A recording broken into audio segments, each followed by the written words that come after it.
Hey guys, hope everyone's doing really well today or tonight. I want to make a quick video around the real reason, I guess, for making money and investing.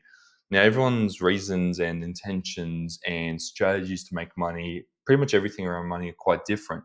Some people really enjoy kind of just working really basic jobs and just doing the bare minimum to make money, whereas others go all out and literally invest their entire life into making money and investing. So I'll kind of go through my thought process around making money, spending money, etc.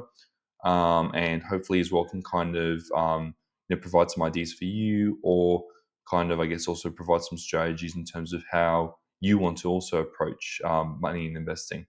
So let's get into it.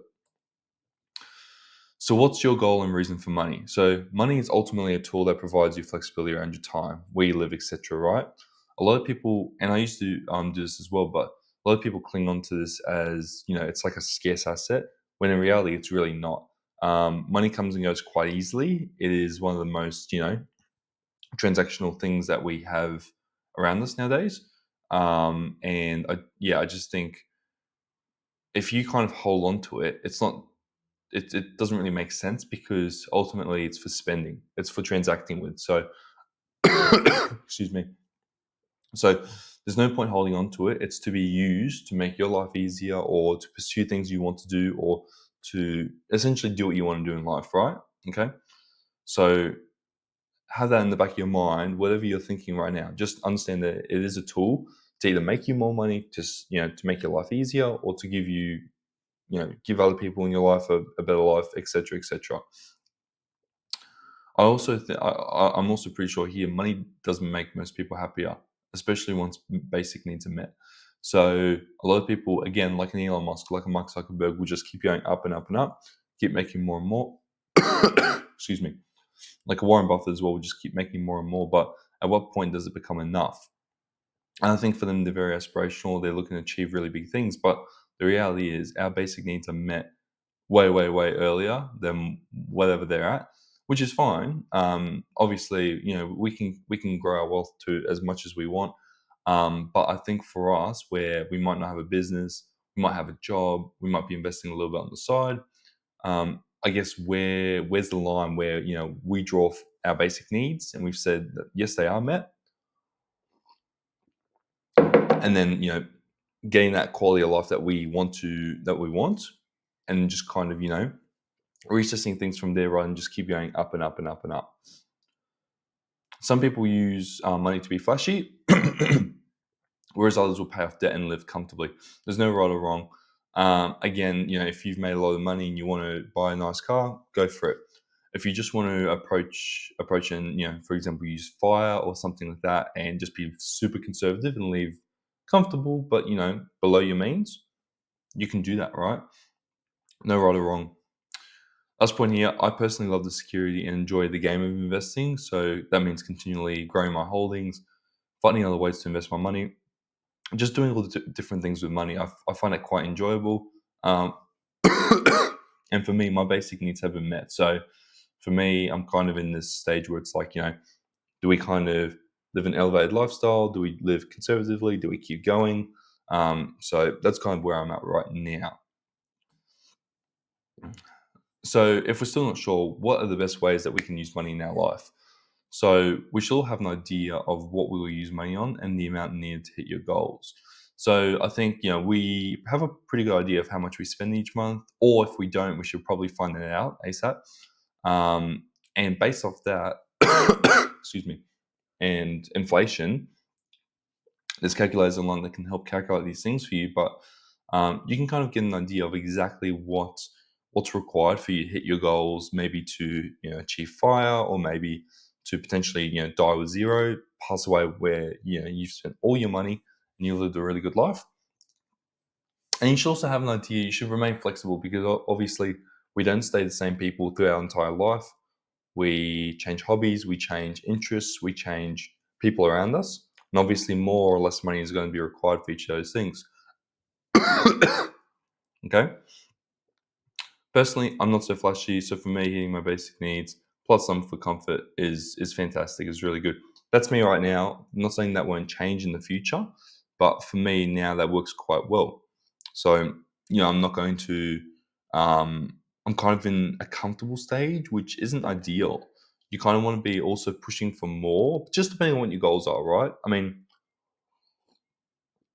for me, it's like, what's next? If you're fairly young and you're making good money and you've achieved everything you, I guess, wanted to, your goals are probably too low, in my opinion.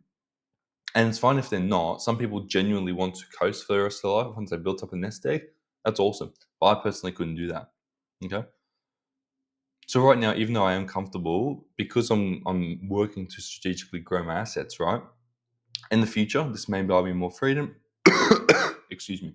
For example, going part time or being able to purchase some convenience, for example, a cleaner, or maybe it's purchasing a nicer house in a better location. Maybe it's purchasing express delivery on Amazon. These little things that I'm not really doing too often right now, but I think in the future it would be nice to have. So kind of accounting for those things as well. I will continue to invest in myself in assets, potentially leading to something more impactful.